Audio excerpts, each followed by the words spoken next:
in this world that we're in with people that we share with other people, we spend countless hours trying to get said people to do things for us. Yeah, I'm sure you know how that looks. Have that report on my desk by 9 a.m. tomorrow. Make sure that everyone has RSVP for the business meeting next week. And a little bit closer to home, things like take out the trash or do the dishes before you go to bed. Or my personal favorite, put the toilet seat down after you use the bathroom. That one's close to my heart because I'm the only female in my household. So it's a magical moment when that happens for me. As you can see, many aspects of life involve us trying to get folks to do things to contribute in a meaningful way. And this is especially important when you think of the world of volunteering. Now, looking around the audience, I can tell that I am amongst fellow volunteers. So, we're going to do a little test here. If you have ever rolled up your sleeves to be an extra pair of hands, if you have ever donated money or goods or shared an idea or a suggestion, raise your hand high. Awesome. This includes people who have been voluntold, a term lovingly used by my husband and family. So I saw a lot of hands. So it looks like a lot of you have been very active volunteers in your community. Thank you for your support in your communities, your groups, and your organizations. It's really important. Here's another question for you, though. How many of you have tried to recruit volunteers? Yeah, I'm seeing fewer hands. Not an easy job, huh? When you recruit, you get one of several reactions. You get this reaction, people running like chickens. Or you've gotten this reaction. This looks familiar, I'm sure. Maybe you've gotten this reaction, a big maybe. If the stars are aligned and all is right with the world, you've gotten this reaction. Yes, Steve from Apple. Believe me, I'm not even that good. So this is this is really special. You know, volunteering in our communities is so very critical. Volunteers do things like lead Boy Scout, Girl Scout, and Cub Scout troops. They coach sports. They organize parades, art fairs. They even put together Halloween parties for the whole district or the whole communities. They also mentor young people, raise money for scholarships, work with foundations who work with disabled adults, raise money for much needed science equipment and technology in schools, establish nature centers for the kids in the school district to learn outdoors, outside of the classroom. They collect books, raise money for holiday gifts, and collect food for food banks, put together Thanksgiving baskets, make connections, select suggestions, all kinds of neat things. Now, this list that I just shared, very brief list, are things that have happened in this very community. So can you imagine if these volunteers had said no to the opportunity to contribute in a meaningful manner? Just imagine what the community would be like. I'm going to share 3 stories with you, and just know that the names have been changed to protect the guilty. The first story involves a woman who was in charge of putting together a community program, and she needed to get someone to help with fundraising. So Tammy asked Susan to lunch. They had a delicious lunch, so good that Susan decided to order one of those little chocolate cheesecake cakes, and she was mid-mouthful when Tammy sprung it on her. Guess what Susan said? Nope, nope. She quickly gobbled down the rest of the cheesecake, ran out of the restaurant, to this day, I think Susan is still hiding from Tammy. Yeah. The second story. Darlene was head of an educational foundation, and she needed to recruit some board members. So she heard of a gentleman who had a financial background in the community. So she said, you know what? Let me take this guy out to coffee and convince him to be on my board. So she takes him out to coffee. The first time, he says, nope. The second time, nope. This guy really likes coffee, so she tried a third time. Nope. So Darlene said, what in the world am I going to do? One more story. Head of a PTA for an elementary school of about 500 kids and their families. And the president of the PTA was noticing that the community was becoming increasingly diverse. Exciting times because here's more new parents to do more of the PTA volunteer opportunities in some of the programs. So each time the PTA president approached a parent, hey, I'd love for you to volunteer with the PTA, the parent said no. So at some point, the little merry band of a couple of PTA volunteers who were running all the programs began to burn out. And so some of the programs had to be canceled, which is a big no-no in elementary school. So, what do these three stories have in common? You have enthusiastic volunteers who are trying to recruit other volunteers who have said the big N-O, no, leave me alone, get away. They're like the chicken who's running in the other direction.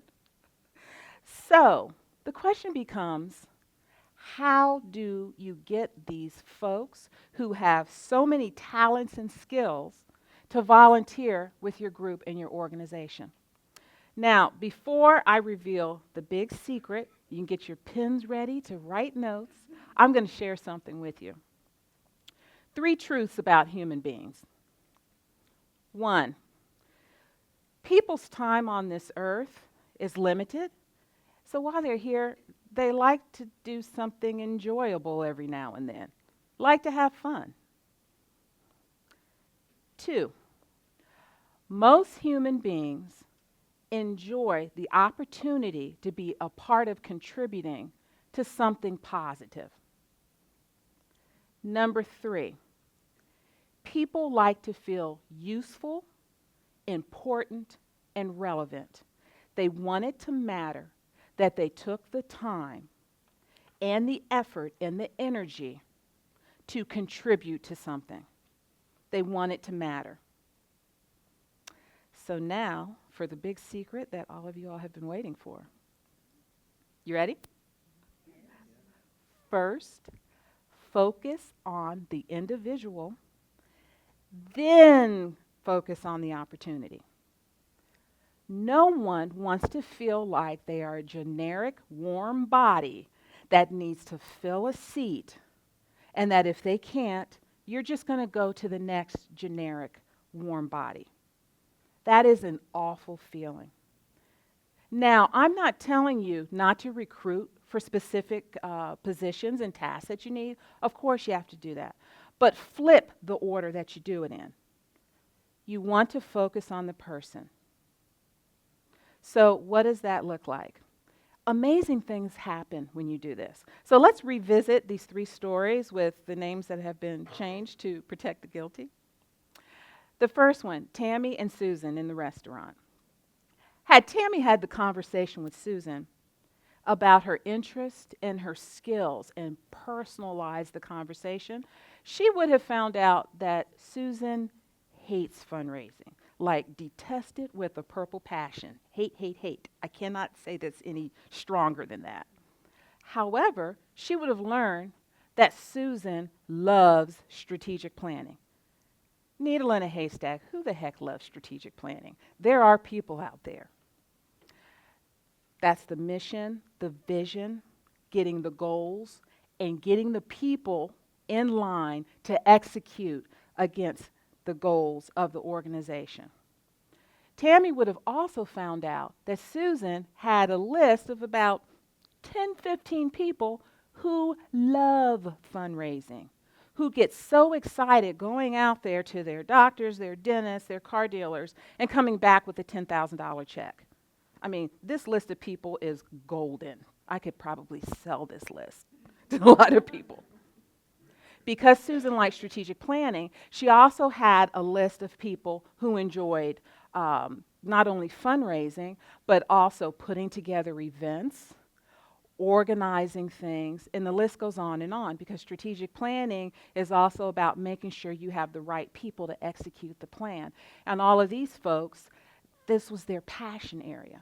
So had Tammy had this conversation with Susan, she would have not only gotten someone to help with the organization's yearly goals, she would have gotten a whole list of folks who love fundraising and could have done beyond what Tammy could have even ever imagined.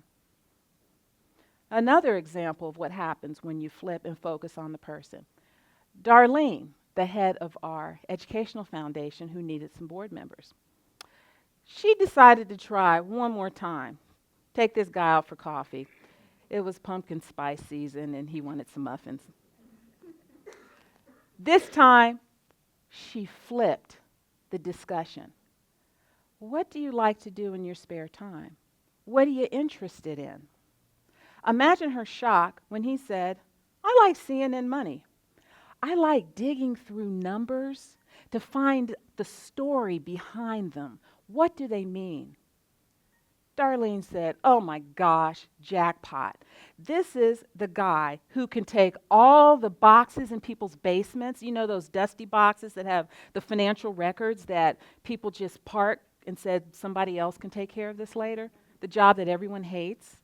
This guy loves with a passion to dig through the numbers and create a story. So Darlene said, oh my gosh, I have my person who can put together the story in a packet to take to corporate donors and high net individuals to get them to donate to our organization. So when she asked him to go through the boxes and numbers, he was so excited he began shaking, and it wasn't because of the coffee. Love doing this. And he said, oh, sure, I'll sign on right away. And of course, this guy knew other people who liked to do financial stuff. So guess what? He goes out, talks to his financial buddies. Bingo, Darlene has a treasurer. And the list goes on and on and on. You get the idea. The other story about the PTA, they had about 500 families. This is a K through 5 school. So all of these families are moving in to the school. They're from different countries, speak different languages. The PTA president said, what am I doing wrong? So she asked Simone, a parent volunteer who helped out occasionally, to come have what? Coffee. You see a theme here.